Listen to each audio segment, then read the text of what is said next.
What's up, guys? Ryan with Fringe here, and today I'm with Mark Offerdahl, owner of CrossFit Uncommon here in Austin, Texas, and he's going to be talking about our Mammoth Bell Squat and how he uses it in his coaching. So, Mark, introduce yourself, man. Tell us what you do. Yep, Mark Offerdahl, owner of CrossFit Uncommon. Originally from Australia. I played rugby most of my life, and yeah, now I'm a gym owner and CrossFit enthusiast.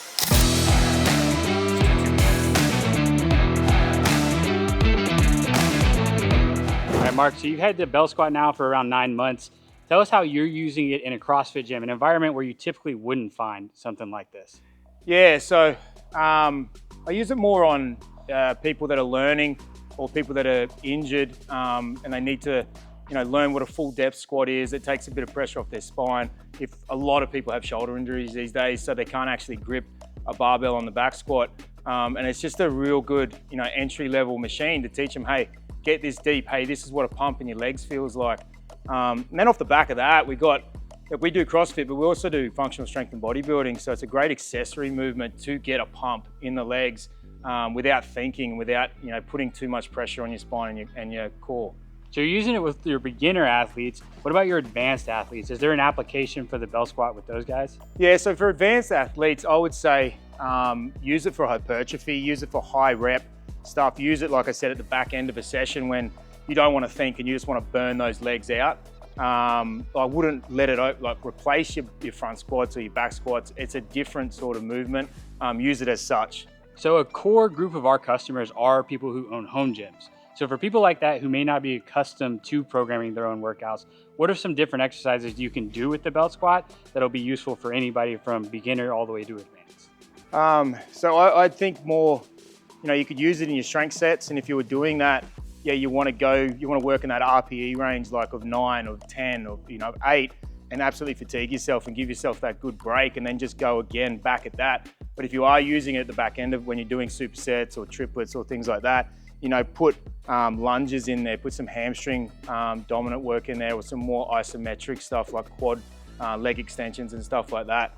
Don't overcomplicate it. Yeah, it is. This is a big movement in itself, and it's gonna leave you pretty sore at the end of the day. Keep it simple. Keep it simple, yeah. So you brought up lack of shoulder mobility, low back workouts. What sort of injuries are you looking for in athletes that would indicate they probably need to hop on a Bell Squat at least for a period of time? I'd say generally not being able to grip a barbell on your back. Yeah. A high barbell back squat, not being able to get at least 2 or 3 fingers on there. That's going to compromise how much weight you can lift. And I know this because I've had 3 shoulder reconstructions. That's me. So I can, only get so far on a back squat at the moment. But when I get that grip better, I can lift a lot more.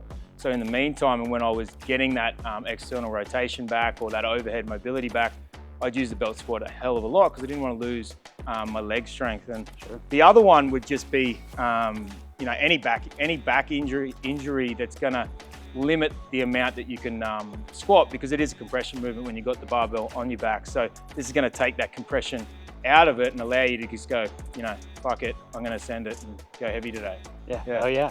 So what has been your athletes' reception whenever you have programmed the Bell Squat? Is it something that they find strange to do, or is it something, because the barrier of entry is so low, that they're more comfortable with? Funny enough, most women know what this is. Yeah. Because they're at the Globo gyms and they see the belt squat machine and they want to use it. Yeah. Because they've seen someone, with that big booty building on a belt squat. So they're like, all right, sweet. So that's easy to get them to it. It's the men trying to convince them to use it. But a lot of men with bad backs will get on there and they'll get off there and they'll actually say it's decompressed their back a little bit because it's pulling on that lower joint.